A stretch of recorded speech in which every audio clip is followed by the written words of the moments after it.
திமிரு பிடித்த மனைவியும் கணவனின் ரகசியமும்.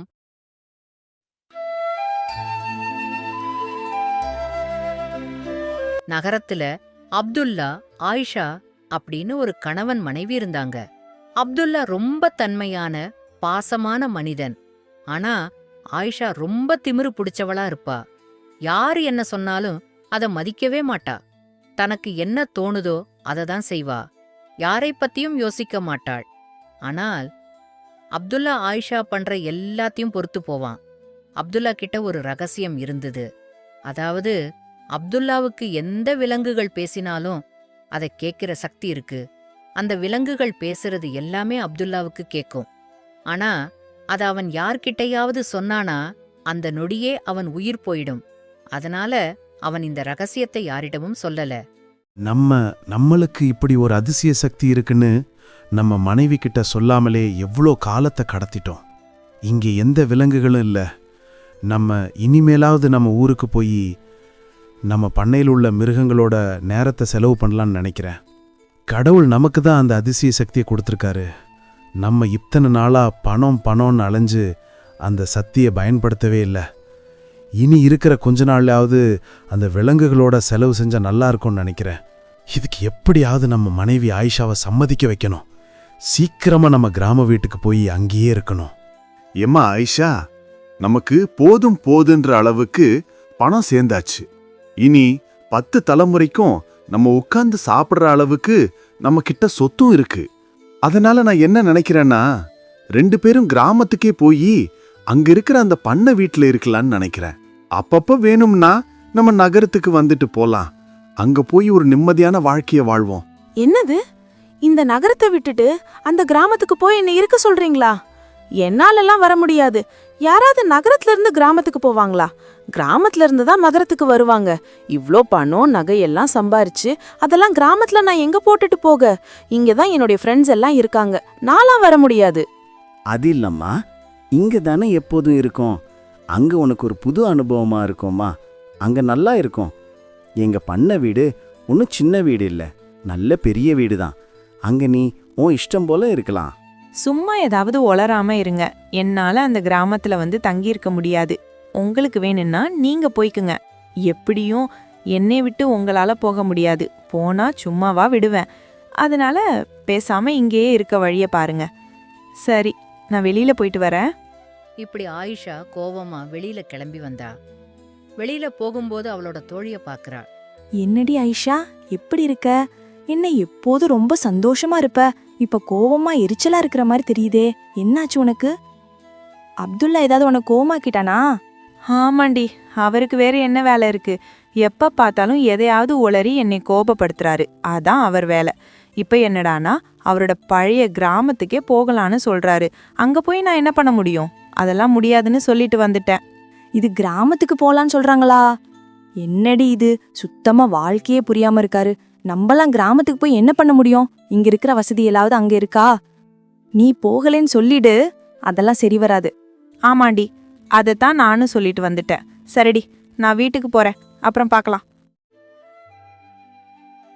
இப்படியே கொஞ்ச நாட்கள் போகுது. அப்துல்லாவுக்கு கிராமத்துக்கு போகணும்ன்ற எண்ணம் அவனை விடல. அதனால அவன் ஒரு முடிவுக்கு வந்தான். நம்ம இப்படியே ஒழுங்கா சொல்லி அவளை கூப்பிட்டா அவ வரமாட்டா. அதனால ஏதாவது தற்காலிகமா பொய்ய சொல்லி அவளை கூட்டிட்டு போலாம். அங்க போனதுக்கப்புறம் ஏதாவது சொல்லி அங்கேயே இருக்க வைக்க பார்ப்போம். குறைஞ்சது ஒரு 2 வருஷத்துக்காவது அவளை அங்க இருக்க வைக்கலாம். சொல்லி பார்ப்போம். ஆயிஷா, நான் உன்கிட்ட ஒரு உண்மையை சொல்லணும். எங்க அப்பா சாகும்போது அவரோட உயில்ல அவருடைய அந்த பண்ணை வீடையும் அந்த பண்ணை வீட்டை நம்பி இருக்கிற அந்த மாடு ஆடு கூலி அந்த பண்ணைகளையும் 2 வருஷத்துக்கு நான் பாத்துக்கிறேன்னு எழுதியிருக்காரு. அப்படி 2 வருஷம் நம்ம அதை போய் பார்த்தாதான் நமக்கு அந்த சொத்தெல்லாம் கிடைக்குமா? அப்படி எழுதி வச்சிருக்கிறாரு. அதனாலதான் நான் நம்ம ஊருக்கே போகலான்னு சொன்னேன். ஒருவேளை நம்ம அங்க போய் அதை பார்த்துக்கொள்ளாம இருந்தா அந்த சொத்தெல்லாம் அனாதி ஆசிரமத்தை கொடுக்கணும்னு எழுதி வச்சிட்டாரு. ஐயோ, என்னங்க சொல்றீங்க? அப்ப அந்த சொத்துக்கள் எல்லாம் நம்மள விட்டு போயிடுமா? பல கோடி சொத்து வரும்னு சொன்னீங்களே, நிறைய விவசாய நிலம் எல்லாம் இருக்குன்னு சொல்றீங்கல்ல, எல்லாமே நம்மள விட்டு போயிடுமாங்க? ஆமா ஆயிஷா, அதனாலதான் நான் கிராமத்துக்கு போகலான்னு சொன்னேன். அவ்வளவு சொத்துக்களையும் அனாதை ஆசிரமத்திற்காக கொடுக்கிறது நான் உனக்கு நல்ல புது நகைகள்லாம் எடுத்து கொடுக்கலான்னு நினைச்சேன். நம்ம ஒரு 2 வருஷம் அங்க போய் இருந்துட்டு அந்த இடம் எல்லாத்தையும் வித்துட்டு வந்துடலாம் ஆயிஷா. இல்லைனா நமக்கு சொத்தே கிடைக்காது. ஆமாங்க ஆமாங்க, நம்ம நாளைக்கே ஊரு கிளம்பி போயிடலாம். அப்பதான் நமக்கு சொத்தெல்லாம் கிடைக்கும். கொஞ்ச நாள் தானே, நம்ம எப்படியாவது கொஞ்ச நாள் அங்கேயே இருந்துக்கலாம். இப்படி 2 பேரும் சேர்ந்து அவங்க கிராம வீட்டுக்கு கிளம்பி போயிட்டாங்க. அப்பாடா, எப்படியோ இவளை சமாளிச்சு நம்ம வீட்டுக்கு கூட்டிட்டு வந்தாச்சு. இனி கொஞ்ச நாளைக்கு எந்த பிரச்சனையும் வராது. அதுக்கப்புறம் தான் ஏதாவது போய் சொல்லி சமாளிக்கணும். என்னங்க, இந்த வீடு இவ்ளோ பழைய வீடா இருக்கு. பெரிய வீடாதான் இருக்கு, இருந்தாலும் ரொம்ப பழசா இருக்கு. ஒரு டிவி இல்ல, ஃப்ரிட்ஜ் இல்ல, எதுவுமே இல்லங்க. ஆமா ஆயிஷா, நானும் அதைத்தான் நினைச்சேன். சரி, நம்ம நகரத்திலிருந்து எல்லா பொருள்களையும் எடுத்துட்டு வர சொல்லிடுறேன். உனக்கு இங்க கஷ்டமா இருக்கும்ல? வேணாம், அதெல்லாம் ஒண்ணு வேணாம். நம்ம இங்க கொஞ்ச நாள் தானே இருக்க போறோம். திரும்ப நம்ம கிராமத்தை விட்டு போயிருவோம்ல, அதனால அந்த பொருள்கள் எல்லாம் அங்கேயே இருக்கட்டும். நானே மத்ததெல்லாம் பாத்துக்கிறேன். சரி, இப்ப நம்ம கொஞ்சம் ஓய்வு எடுத்துட்டு அப்புறமா உங்க விவசாய நிலம், பண்ணை எல்லாத்தையும் போய் பார்க்கலாம். இப்படியே 2 பேரும் கொஞ்சம் ஓய்வு எடுக்கலாம் அப்படின்னு நினைச்சாங்க. அப்துல்லாவுக்கு எப்படியோ நம்ம மனைவி ஆயிஷாவை இங்க கூட்டிட்டு வந்துட்டோம்னு ரொம்ப சந்தோஷமா இருந்துச்சு.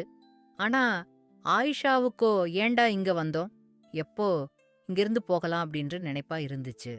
அப்படியே அவங்க 2 பேரும் நல்லா தூங்கி எந்திரிச்சு தங்க வயல் நிலங்களை எல்லாம் பார்க்க கிளம்பினாங்க. முதல்ல கோழி பண்ணைய பார்த்தாங்க. அப்புறம் மாட்டு கொட்டகை, பன்றிகள், குதிரைகள், ஒட்டகம், கழுதைகள் அப்படின்னு எல்லா விலங்குகளையும் பார்த்தாங்க. இது எல்லாம் பார்த்ததுனால அப்துல்லா ரொம்ப சந்தோஷமா இருந்தான். ஆயிஷா, பாத்தியா, இந்த விலங்குகள் எல்லாத்தையும் பார்க்கறப்ப மனசுக்கு ரொம்ப நிம்மதியா இருக்குதுல்ல.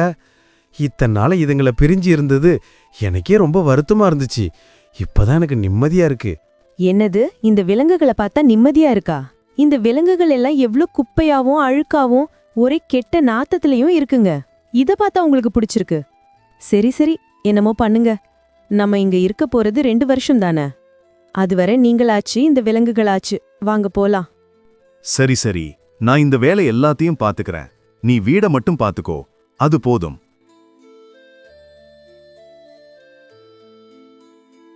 என்ன மாடசாமி, நல்லா இருக்கியா? இத்தனை நாளா இந்த மாடு, கோழி எல்லாமே நல்லா பார்த்துக்கிட்டு இருக்க. நல்லா இருக்கு. நான் இனிமேல் இங்கேயே இருக்கலான்னு நினச்சிருக்கேன். என் மனைவி தான் என்ன சொல்றான்னு தெரியல. அதனால நாங்க இருக்கிற வர நீயே எப்போதும் போல இதை பார்த்துக்க. நான் அப்பப்போ இடையில வந்து பார்த்துக்கிறேன். ரொம்ப சந்தோஷங்கய்யா. நான் சின்ன வயசுல இருந்தே இந்த பண்ணை வீட்டில் தான் வளர்ந்தேன். எல்லாத்தையும் நான் நல்லபடியா பார்த்துக்கிறேங்கய்யா. என்னுடைய பிள்ளைகளை மாதிரியே நான் பார்த்துப்பேன். எனக்கு தெரியுமாட சாமி, இனிமேல் நான் வந்துட்டேன்ல, உனக்கு என்ன வேணுமோ நீ என்கிட்ட கேளு, சரியா? இனிமேல் இந்த பண்ணை வீட்டில் உள்ள எல்லா விலங்குகளையும் நல்லா பார்த்துக்கோங்க. நல்லா சுத்தமாக இருக்கணும். அதுக்கு என்ன வேணுமோ பண்ணு. ஆள் வேணும்னாலும் கூப்பிட்டுக்கோ. சரிங்கய்யா, நான் தனியால சுத்தம் பண்ணிட்டு இருந்தேன். இனிமேல் இன்னும் 2 ஆளுங்களை கூப்பிட்டு நல்லபடியா சுத்தமா வச்சுக்கிறேன். சரி மாடசாமி, நான் அப்பப்போ வந்து எல்லாத்தையும் பார்த்துக்கிறேன். சரி, நீ வீட்டுக்கு போ. நல்ல வேலை, ஒரு வழியா எல்லாமே சரி பண்ணியாச்சு. இனிமேல் நம்ம நிம்மதியா விலங்குகள் கூட போய் இருக்க வேண்டியதுதான். ஆயிஷாவை மட்டும் ஏதாவது சொல்லி சமாளிக்கணும். தெரிஞ்சா அவ வேற ரொம்ப கோபப்படுவா. சரி, பாத்துக்கலாம். ஐயோ, இந்த கிராமத்துல வந்து இப்படி மாட்டிக்கிட்டேனே. இங்க சமையலுக்கு உதவி பண்ண கூட யாருமே இல்ல. அங்கனா டக்குன்னு வேலையாள கூப்பிட்டு பாத்துக்கலாம். இங்க யாருமே வேலையாளும் கிடைக்கல. எல்லா வேலையும் நானே பண்ற மாதிரி இருக்கு. பொழுதுபோக்குக்கு கூட ஒண்ணுமே இல்ல. சீக்கிரமா இங்கிருந்து போயிடணும். இப்படியே கொஞ்ச நாட்கள் போச்சு. அப்துல்லா தினமும் காலையில எந்திரிச்சு வயல்வெளிகள் எல்லாம் போய் பார்த்துட்டு தன்னுடைய அந்த பண்ணைக்கு வந்துடுவான். அங்க ஒவ்வொரு மிருகங்கள் பேசுறதையும் கேட்பான். சரி, இன்னைக்கு நம்ம இந்த கோழிங்க பக்கத்துல போய் உட்காந்து அதுங்க என்ன பேசுதுன்னு கேட்போம். ஏண்டி, உனக்கு விஷயம் தெரியுமா? நம்ம பக்கத்து தோட்டத்துல இருந்து வருவாள்ல அந்த சேவல், கழுத்துல கூட 2 கீறல் இருக்குமே. அவன் அந்த பக்கத்து வீட்டு கோழி கூட சேர்ந்து ஓடி போயிருச்சான். உனக்கு அந்த விஷயம் தெரியுமா? அப்படியா? எனக்கு தெரியாது. அப்பவே நான் நினைச்சேன் அவ இந்த மாதிரி தான் ஏதாவது பண்ணுவான்னு. அடிக்கடி நம்ம கூட்டத்துக்கே வந்துகிட்டே இருப்பான்ல. அப்பவே நான் நினைச்சிட்டேன். ஆமா ஆமா, நம்ம தோட்டக்காரர் மாடசாமிக்கு வேற அறிவே இல்ல. மத்த கோழிங்களை எல்லாம் இங்க விடவும் எல்லாம் ஒவ்வொரு ஜோடிய கூட்டிட்டு பறந்து போயிடுதுங்க. இப்படி அந்த கோழிங்க பேசுறத கேட்டு அப்துல்லாவுக்கு ரொம்ப சிரிப்பு வந்தது. அவனுக்கு இதெல்லாம் பிடிச்சிருந்தது. தினமும் அந்த விலங்குகள் பேசுறத கேட்டுட்டு அப்படியே தூங்கி போய் இருப்பான். என்ன இது, இவரு இந்த பண்ணையிலேயே குடியிருக்கிறாரா? வீட்டுக்கே வரமாட்டாரு, சாப்பிட கூட வரலையே. அங்க என்னதான் பண்றாருன்னு தெரியலையே. இவரு நடவடிக்கையும் கொஞ்சம் சந்தேகப்படுற மாதிரியே இருக்கு. நம்ம ஏதுக்கும் இவரை கவனிக்கணும். என்னங்க இது, நீங்க ஏன் வீட்டுக்கு வர மாட்டீங்க? இல்லையே, நீங்க நடந்துக்கிறதே வித்தியாசமா இருக்கு. ஏன் நீங்க அந்த விலங்குகள் கூடவே இருக்கீங்க? இல்லம்மா, இங்க தோட்டம்லாம் சுத்தமாவே இல்லைன்னு சொன்னில, அதான் எல்லாத்தையும் கூடவே இருந்து சரி பண்ண சொன்னேன். ஏன்னா அப்பதான் நல்ல விலைக்கு கொடுக்கலாம். அதனால தான். நீ ஒன்னும் தப்பா நினைக்காத. இப்படி தினமும் அப்துல்லா தோட்டத்துக்கு போய் அங்க இருக்கிற விலங்குகளோட உட்காந்து என்ன பேசுறாங்கன்னு கேட்டுட்டு அங்கேயே தூங்கி சந்தோஷமா இருந்தாரு. இங்க ஆயிஷா வீட்டுல தனியா உட்காந்து புலம்பிக்கிட்டு இருந்தா. அவளுக்கு இந்த கிராமத்துல இருக்க கொஞ்சம் கூட விருப்பமே இல்ல. ரொம்ப கஷ்டப்பட்டு இந்த கிராமத்துல இருந்தாள். இப்படி இருக்கும்போது அப்துல்லா ஒரு நாள் ஒரு கழுதையும் ஒட்டகமும் பேசுறத பார்க்கிறான். சரி, இன்னைக்கு இந்த ஒட்டகமும் கழுதையும் என்ன பேசுதுங்கன்னு கேப்போம். என்ன நண்பா, இன்னைக்கு எப்படி இருக்கு உனக்கு? பார்க்கவே பாவமா இருக்க. உனக்கு என்னப்பா, உனக்கு எந்த வேலையும் இல்லை. நீ ரொம்ப ஜாலியா இருப்ப. நான் என்ன உன்ன மாதிரியா? தினமும் மாடு மாதிரி வேலை பார்க்குறேன். என்னால் முடியவே இல்லை. என் உடம்பு ஃபுல்லாக காயங்களாக இருக்கு. ஒரு நாள் கூட எனக்கு ரெஸ்ட்டே இல்லை. தினமும் என்னை இவ்வளோ வேலை வாங்குறாங்க. கொஞ்சம் கூட அந்த மாடசாமிக்கு அறிவே இல்லை. நான் நிம்மதியாக தூங்கியே ரொம்ப நாள் ஆகுது தெரியுமா? இந்த வலினால என்னால் தூங்கக்கூட முடியல. என்ன பண்ணுறதுனே தெரியல. ஐயோ, என்னை மன்னிச்சிடு நண்பா. நான் என்ன பண்றது? இந்த வேலைக்காரங்க தான் உனக்கு பதிலா என்ன கூட்டிட்டு போகணும். அவங்க என்ன கூட்டிட்டு போக மாட்டேன்றாங்க. நான் என்ன செய்யறது?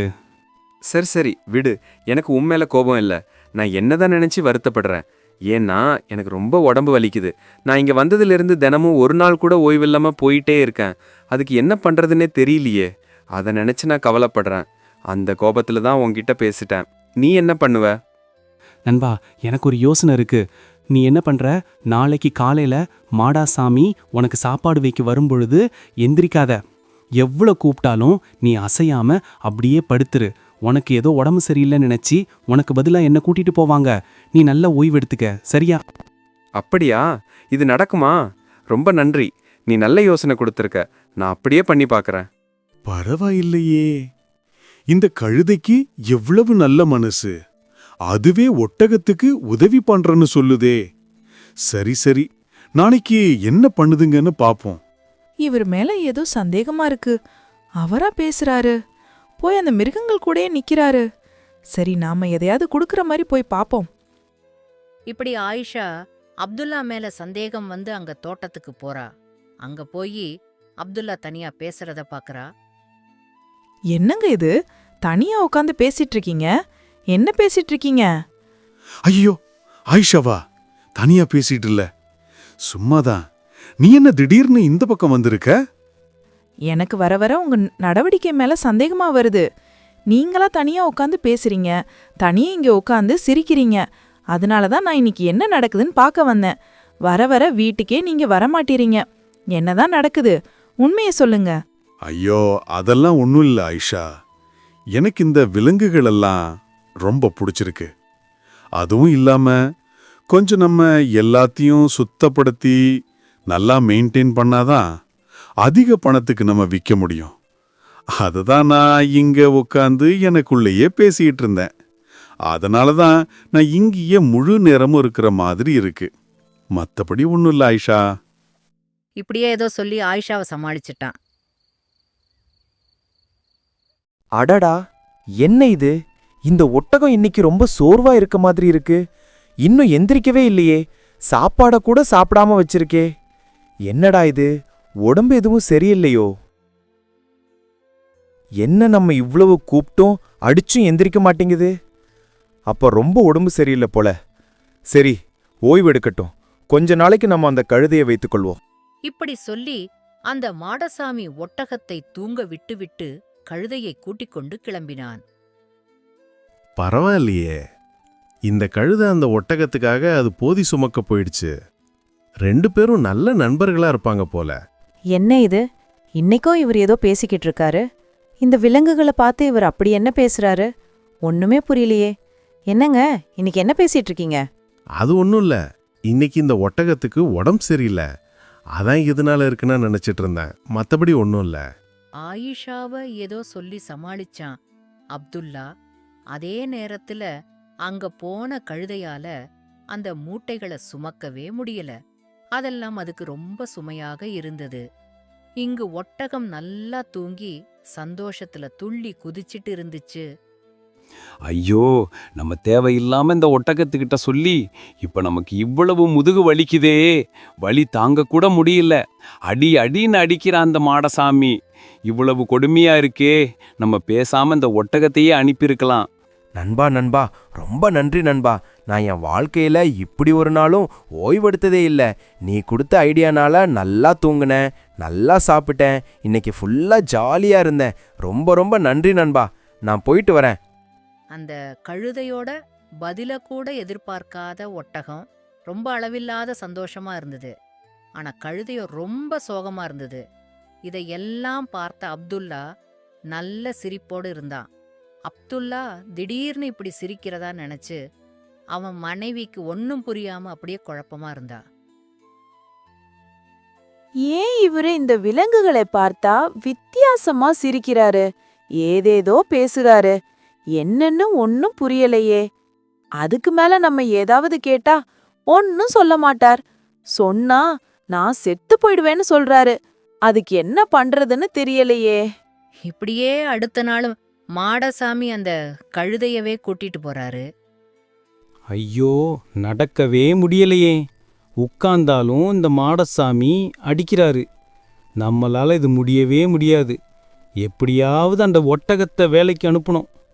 ஐயோ, எனக்கு ரொம்ப ஜாலியா இருக்கு. இப்படி நிம்மதியா வேலை பார்க்காம இருக்கிறது ரொம்ப சந்தோஷமா இருக்கே. பரவாயில்ல, அந்த கழுதை தான் நமக்கு ரொம்ப உதவி பண்ணிருக்கு. இதெல்லாம் நம்ம மறக்கவே கூடாது. அடடே, நம்ம கழுத நண்பன் வந்துட்டான் போல. என்ன நண்பா, எப்படி இருக்க? எனக்கு 2 நாள் ஓய்வெடுத்தது ரொம்ப சந்தோஷமா இருக்கு நண்பா. நான் இதே மாதிரியே பண்ணலான்னு இருக்கேன்.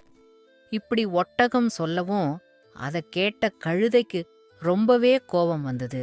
அதனால அந்த கழுதை ஒட்டகத்தை பார்த்து, என்னது, இப்படியே இருக்கலான் இருக்கீங்களா? அந்த மாடசாமி சொன்னாரு, நாளைக்கு இந்த ஒட்டகம் எந்திரிக்கலைன்னா நாம வெட்டி கறி ஆய்க்கிற வேண்டியதான் அப்படின்னு சொல்றாரு. அதனால நீயே பார்த்துக்கோ. உயிர் முக்கியம்னா அதுக்கேத்த மாதிரி நடந்துக்கோ. ஐயோ, அப்படியா நண்பா? நல்ல வேலை நீ சொன்ன. நாளைக்கு நான் எப்படி நடந்து கொள்கிறேன்னு நீயே பாரு. இந்த ஒட்டகத்துக்கு உடம்பு பரவாயில்லையான்னு தெரியலையே. போய் பாப்போம். நல்லா இருந்தா கூட்டிட்டு போவோம், இல்லனா கழுதையவே கூட்டிட்டு போலாம். அடுத்த நாள் காலையில ஒட்டகம் ரொம்ப சுறுசுறுப்பா சாப்பாடு எல்லாம் நல்லா சாப்பிட்டுச்சு. இப்படி உயிர் பயத்தினால ஒட்டகம் சுறுசுறுப்பா இருக்க மாதிரி நடந்துச்சு. என்னடா இது, எப்போதும் இருக்கிறத விட இந்த ஒட்டகம் எவ்வளோ நல்லா சுறுசுறுப்பா இருக்கு, நல்லா சாப்பிடுது. சரி, அப்போ இனிமேல் பழையபடி மாம இந்த ஒட்டகத்தையே கூட்டிட்டு போலாம். மாடசாமி ஒட்டகத்தையே வேலைக்கு கூட்டிட்டு போயிட்டாரு. அந்த கழுதையும் ரொம்ப சந்தோஷமா இருந்துச்சு. இதையெல்லாம் பார்த்த அப்துல்லாவோ ரொம்ப சத்தமா கத்தி சிரிச்சான். அவன் அப்படி சிரிக்கிறத பார்த்த ஆயிஷாவுக்கு ரொம்ப ரொம்ப கோபம் வந்துருச்சு. இங்க பாருங்க, உங்களுக்கு அவ்வளவுதான் மரியாதை. இப்பவே இங்க என்ன நடக்குதுன்னு எனக்கு உண்மைய சொல்லியே ஆகணும். இல்லனா நான் உங்களை சும்மா விட மாட்டேன். இப்பவே வீட்டுக்கு வந்து என்னன்னு என்கிட்ட உண்மைய சொல்லுங்க. இன்னைக்கு நீங்க என்ன நடக்குதுன்னு உண்மைய சொல்லுங்க. நீங்க தினமும் அந்த விலங்குகள் பக்கத்துல உட்காரீங்க, பேசுறீங்க, கேக்குறீங்க, சிரிக்கிறீங்க. என்னதான் நடக்குது? மரியாதையா உண்மைய சொல்லுங்க. நான் சொல்றேன் ஆயிஷா. ஆயிஷா, எனக்கு ஒரு சக்தி இருக்கு. அந்த சக்தி என்னன்னு நான் சொன்னேன்னா அந்த நொடியே நான் இறந்துடுவேன். அதனால தான் என்னால் அதை உன்கிட்ட சொல்ல முடியல. இதுதான் ஆயிஷா உண்மை. அப்படியா? பரவாயில்ல, எனக்கு நீங்க உண்மையே சொல்லுங்க. எனக்கு இருந்த பொறுமை எல்லாமே போயிடுச்சு. நீங்க ஒழுங்கா என்ன உண்மைன்னு சொல்லித்தான் ஆகணும். அதனால என்ன ஆனாலும் பரவாயில்ல. என்ன ஆயிஷா நீ இப்படி சொல்ற? எனக்கு என்ன ஆனாலும் பரவாயில்லையா ஆயிஷா? நான் செத்துருவேன்னு சொல்லியும் உனக்கு இந்த உண்மைதான் முக்கியமா படுதா? நான் இத்தனை வருஷமா உன்னை எவ்வளவு அன்போடையும் பாசத்தோடையும் நடத்திட்டு வந்தேன். ஆனா நீ என்னை ஒரு நாளும் பாசமா நடத்தினதில்ல. இருந்தும் எனக்கு உன் மேல இருந்த பாசம் குறையறதில்ல. ஆனாலும் நீ நான் சாகிற அளவுக்கு நினைப்பேன்னு நான் எதிர்பார்க்கவே இல்லை. அதெல்லாம் எனக்கு தெரியாதுங்க. நான் இத்தனை நாள் இங்க பொறுமையா இருந்ததே பெரிய விஷயம். எனக்கு இப்ப அந்த உண்மை தெரிஞ்சே ஆகணும். நாளைக்கு வரைக்கும் உங்களுக்கு டைம் கொடுக்கறேன். நீங்களே உண்மையை சொல்லுங்க. உங்களுக்கு என்ன ஆனாலும் எனக்கு அதை பத்தி கவலையே இல்லை. ஆயிஷா பேசியதை நினைச்சு அப்துல்லா ரொம்ப வருத்தப்பட்டான். உண்மைய சொல்லிடலாம்னு நினைச்சான். சரி, நம்ம இனிமேல் உண்மையை சொல்லாம இருக்க வேண்டாம். உண்மையை சொல்லிடணும். அதான் நம்ம செத்தாலும் பரவாயில்லைன்னு ஆயிஷா சொல்லிட்டாலே, இனி நமக்கு யார் இருக்கா? சரி, நாம போய் நம்ம உறவினர்கள்கிட்டெல்லாம் சொல்லிட்டு அப்படியே நம்ம விலங்குகளையும் கடைசியா ஒரு முறை பார்த்துட்டு வந்து உண்மையை சொல்லிட்டு செத்துருவோம். அப்படி அப்துல்லா அவனோட சித்தி வீட்டுக்கு போய் நடந்ததையெல்லாம் சொல்றான். இந்தான் சித்தி நடந்தது. சரி சித்தி, நான் போயிட்டு வரேன். நீங்க நல்லபடியா இருங்க. என்ன இதெல்லாம்? நீ உன் மனைவியை நல்லா தானே பார்த்துக்கிற. அவ ஏன் இவ்வளோ திமிரு பிடிச்சவளா இருக்கா? என்னதான் இருந்தாலும் அவளுக்கு வேண்டியதெல்லாம் பண்ற. நீ இப்படி செத்துருவன்னு சொல்லியும் விட மாட்டாளே. ஏன் அவளுக்கு அப்படி என்ன? அந்த உண்மையை தெரிஞ்சுக்கணும்.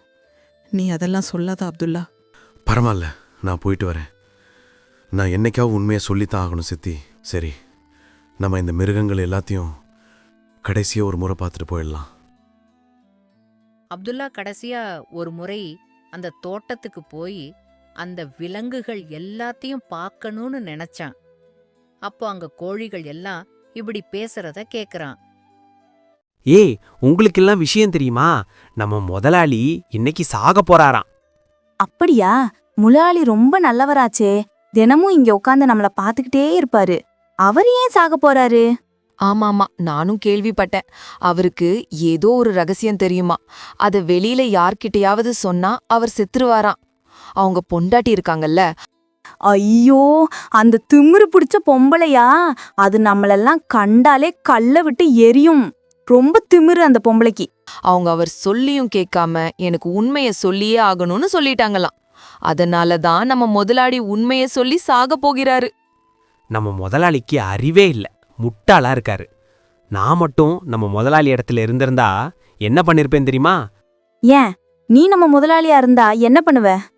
நான் அந்த மாடசாமிய கூப்பிட்டு ஒரு பெரிய உருட்டுக்கட்டை எடுத்துட்டு வர சொல்லி வீட்டுக்குள்ள போய் கதவை சாத்திட்டு நல்லா அடின்னு அடிச்சு அந்த பொம்பளை திம்பரை எல்லாம் அடக்கிடுவேன். அப்பதான் அவ பண்ணினது தப்புன்னுன்ற உண்மை அவளுக்கு புரியும். அடடே, இந்த கோழிங்க இவ்வளவு தெளிவா பேசுதுங்களே. இந்த கோழிங்க சொல்றதுதான் சரி போல. நம்ம இவ்வளவு நாள் பொறுமையாவும் அன்பாவும் அவளுக்கு பயந்து நடந்ததுனால நமக்கு என்ன கிடைச்சிச்சு? இப்போ நாம செத்தாலும் பரவாயில்லைன்னு சொல்றா. அப்போ இந்த கோழிங்க சொன்ன மாதிரி நடந்தாதான் சரியா இருக்கும். மாடசாமி, நான் வீட்டுக்கு போறதுக்குள்ள நீ வீட்டுக்குள்ள ஒரு நல்ல உருட்டுக்கட்டையா வைய, சரியா? அப்துல்லா சொன்ன மாதிரி மாடசாமி ஒரு உருட்டு கட்டைய வீட்டுக்கு வெளியே வச்சான். இங்க பாருங்க, உங்களுக்கு இன்னைக்கு தான் கடைசி. இன்னைக்கு நீங்க என்னன்னு உண்மையை சொல்லிதான் ஆகணும். அதனால நீங்க செத்தாலும் எனக்கு எந்த கவலையும் இல்ல. மரியாதையா என்னன்னு அந்த ரகசியத்தை சொல். ஓஹோ, ரகசியமா இந்தா சொல்றேன்.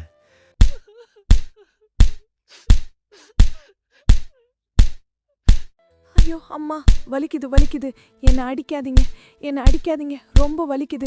என்னை யாராவது காப்பாத்துங்களே. இனிமேல் நான் எந்த ரகசியமும் கேட்க மாட்டேன். என்னை விட்டுருங்க. ரொம்ப வலிக்குது. என்னை மன்னிச்சிருங்க, என்னை மன்னிச்சிருங்க. நான் இனிமேல் இந்த மாதிரி பண்ணவே மாட்டேன். இனி நீங்க என்ன சொல்றீங்களோ அப்படியே நடந்துக்கிறேன். என்னை ஒன்றும் பண்ணிடாதீங்க. எனக்கு ரொம்ப வலிக்குது. இப்ப புரியுதா? உனக்கு புரியணும் தான் நான் இப்படி பண்ணேன். நான் எவ்வளவு அன்பா பாசமா உன்கிட்ட இருந்தாலும் உனக்கு அதெல்லாம் பத்தல. என்னையவே சாக சொல்ற நீ. இனிமேல் நீ இந்த மாதிரியெல்லாம் திமிரா நடந்த அவ்வளவுதான். ஒழுங்கா நடந்தாதான் நானும் உனக்கிட்ட பழையபடி பாசமா இருப்பேன். இல்லன்னா என்ன நடக்குன்னு உனக்கே தெரிஞ்சிருக்கும். ஆமாங்க, என்னை மன்னிச்சிருங்க. எனக்கு இப்பதான் எல்லாம் புரியுது. இப்படி ஆயிஷா பண்ண தப்ப அவ புரிஞ்சுக்கிட்டா. அவங்க 2 பேரும் அந்த கிராமத்திலேயே ரொம்ப நாள் சந்தோஷமா வாழ்ந்தாங்க. அப்துல்லா அவன் நினைச்ச மாதிரியே கிராமத்திலே இருந்தான். நம்மளும் ஒருத்தர் ஒருத்தவங்கள பாசத்தோடையும் அன்போடையும் நடத்தணும். அப்புறம் புரியாம நடந்துக்கிறவங்களுக்கு எப்படி சொல்லி புரிய வைக்கணுமோ அப்படி சொல்லி தான் புரிய வைக்கணும்.